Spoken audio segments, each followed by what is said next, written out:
সকলোলৈকে নমস্কাৰ। আমাৰ এইবাৰৰ মূল্য হৈছে সঠিকতা, সঠিকতাৰ মহত্ব। যেতিয়া গণিতৰ কোনো কঠিন প্ৰশ্ন সমাধান কৰিবলগীয়া হয় তেতিয়া বুদ্ধি পাকঘৰণি খাব ধৰে। কিন্তু কোনো ছাত্ৰৰ কাৰণে এনে প্ৰশ্ন যেন বাওঁহাতৰ খেলহে। তেওঁলোকে ইয়াক উচিত পদ্ধতিৰে সহজতে সমাধান কৰি দিয়ে। সঁচাকৈয়ে কোনো ভুল নকৰাকৈ পহেলি বা প্ৰশ্নৰ সঠিক সমাধান দিয়াটো এটা কলা, আৰু ইয়াকে সঠিকতা বুলি কোৱা হয়।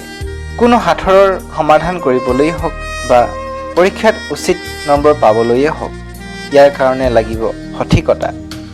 সঠিকতা অৰ্থাৎ কোনো প্ৰশ্ন বা সমস্যাৰ প্ৰতি যথোচিত আৰু শুদ্ধ উত্তৰ দিয়া, লক্ষ্যত অব্যৰ্থভাৱে ভেদ কৰা, কাম কৰাৰ সময়ত অলপো ভুল ত্ৰুটি নকৰা, সময়ৰ সংকেত অনুসৰি বাহন প্ৰস্থান কৰাৰ আগতে সময়ত ষ্টেচন গৈ পোৱা, কোনো নিৰ্ধাৰিত কাৰ্যত সময়মতে গৈ উপস্থিত হোৱা আদি সকলো সঠিকতাৰে লক্ষণ। আমি সকলোৱে নিশ্চয় অনুভৱ কৰোঁ, আমাৰ বিচাৰ আৰু সিদ্ধান্তই জীৱনৰ দিশ তথা অৱস্থা নিৰ্ধাৰণ কৰে। মানুহে যেতিয়া নিজৰ মনৰ ইচ্ছা আৰু পৰিস্থিতিৰ আহ্বানৰ লগত ভাৰসাম্য ৰক্ষা কৰি সঠিক সময়ত সঠিক বিচাৰ কৰি উচিত সিদ্ধান্ত গ্ৰহণ কৰে, তেতিয়াহে যিকোনো ক্ষেত্ৰত সফলতাৰ পথ সুগম হৈ পৰে। দৌৰ, ধনুৰ লক্ষ্যভেদ প্ৰতিযোগিতা মানে আৰ্চাৰী, ৰাইফল শ্বুটিং আদি খেলসমূহত প্ৰথম স্থান পাবলৈ হ'লে সঠিকতা অতি আৱশ্যকীয়। অলপমান দেৰি কৰিলেই, লক্ষ্যচ্যুত হ'লে বা ভুল কৰিলেই খেলুৱৈয়ে বিজয়ী হোৱাৰ পৰা বঞ্চিত হৈ পৰিব পাৰে।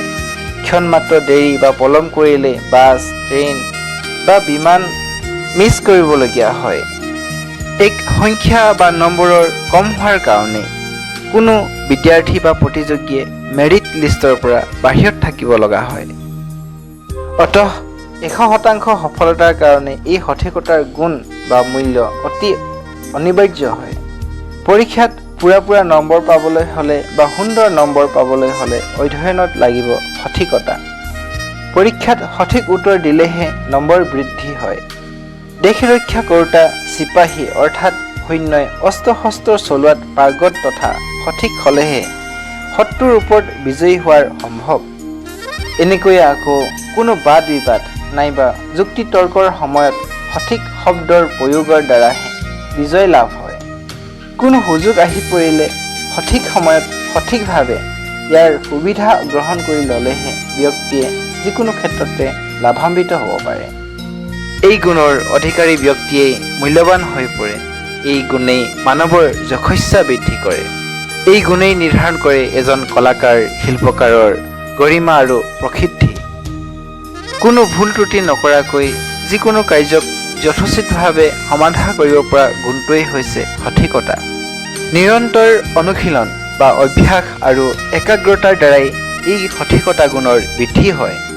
সৰ্বশ্ৰেষ্ঠ ধনুধৰ অৰ্জুনে ওপৰত ওলমাই থোৱা গতিমান মাছৰ প্ৰতিবিম্ব পানীৰ পাত্ৰত চাই মাছৰ চকুত সঠিকতাৰে একেবাৰেই সৰভেদন কৰিলে, আৰু তেতিয়াহে তেওঁ দ্ৰৌপদীক বৰণ কৰিব পাৰিলে। এনেকৈয়ে মানৱ সমাজত যিসকলেই সঠিকতা গুণৰ বিশেষ অধিকাৰী হৈছে, তেওঁলোকে ক্ৰীড়া প্ৰতিযোগিতাই হওক বা কোনো অস্ত্ৰ শস্ত্ৰৰ যুদ্ধতেই হওক নিজকে বিজয়ী তথা শ্ৰেষ্ঠ প্ৰতিপন্ন কৰিছে।